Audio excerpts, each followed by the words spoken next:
Ny vaovao mikasika ny serasera avy hatrany izay no anomboantsika ny fotoana amin'ity alina ity. Ny zato isanjaton'ny puce izay miasa amin'izao fotoana izao dia voasoratra sy voamarina tsara hoy ny Artec na ny autorité de régulation des technologies de communication. Ny folo isanjaton'ireo puce izay tsy voamarina kosa dia notapahina avy hatrany araka ny fanazavana. Nisy mantsy ny vidinana teny anivon'ireo tambazotra mpifandraisana misy eto Madagasikara ny volana novambra lasa teo ary mbola itoy izany amin'ny taona ho avy izao raha ny fanampim-panazavana hatrany. Nanao ny fanidina makasika izay kosa tamin'ity androany ity ny Irina Rasoaneva eo amin'ny sariny Toky Ramavla. Nidina ifotona anaramaso ireo tambazotra mpifandraisana misy eto Madagasikara ny tompona andraikitra eo anivon'ny Artec na ny autorité de régulation des technologies de communication ny 12 sy 13 novambra lasa teo.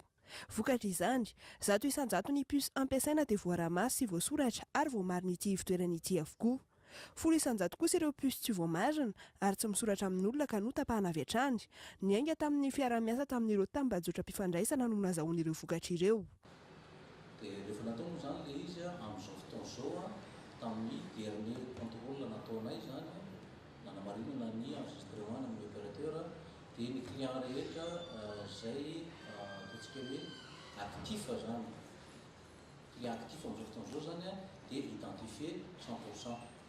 Zay zany fandeha zany hoe vita opérateur zany hoe le client rehetra actif mampiasa téléphone mahazo antsoina sy afaka miantso 100% identifié amin'ny opérateur.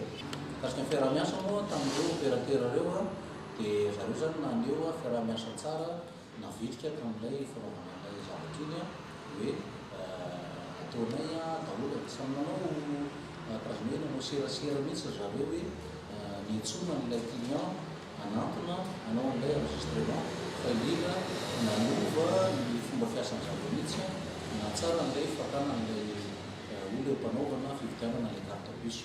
Maro ny antony no nahatonga ny fanjakana amin'ny alalan'ny ministeran'ny paositra ny fifandraisan-davitra ary ny Aitao Arakajy Mirindra nanao izao fanaraha-maso sy fidina ny fotony izao. Tsy azo atao ambanin-javatra ny anjara toeran'ny sehatry ny fifandraisana amin'ny fametrahana sy ny fanamafisana ny fandriam-pahalemana eto Madagasikara. Ho an'ny minisitra dia nambarany fa ny antso rehetra sy ny fifandraisana rehetra amin'ny endriny maro samihafa dia tokony ho afaka jerevana avokoa, izany hoe ny traçabilité izany. Ny ministeran'ny fifandraisan-davitra sy ny fampiroboroboana ny teknôlôjia zany dia mandray anjara mavitrika amin'ny fanatsarana ny fiaraha-miasa amin'ny filaminana amin'ny fandriam-pahalemana eto amin'ny firenena zany. Dia izany identification ny carte SIM zany dia isany mivantana ahafahana manamora ny fanaraha-maso ireo olona mpanao ataontsika hoe asa ratsy na pisoloky na hatramin'ireny kidnapping sy izay dia ao anatin'ny ilana ny identification ny carte SIM zay zany tanjona dia efa identifié moa zany ny carte active amin'izao fotoana izao. Ny mesure moa ndraisina zany dia araka ny asahantsika teo hoe suspendu zay tena hoe tsy hikatsona zay olona mampiasa azy nefa natsona tsy tonga zany dia suspendu zany reny olona reny. Hatramin'izao dia mizotra ampilaminana ny fanaraha-maso izay ataon'ny Artec eny anivon'ireny tambazotra mpifandraisana ireny ary mbola hitohy amin'ny taona ho avy. Fa amin'izao fotoana izao ihany koa dia eo andalam-pametrahana ny fanamarinana sy ny fanaraha-maso ny IME ihany koa ny Artec sy ny ministère mba hiadiana amin'ny halatra finday sy ny fivarotana finday halatra.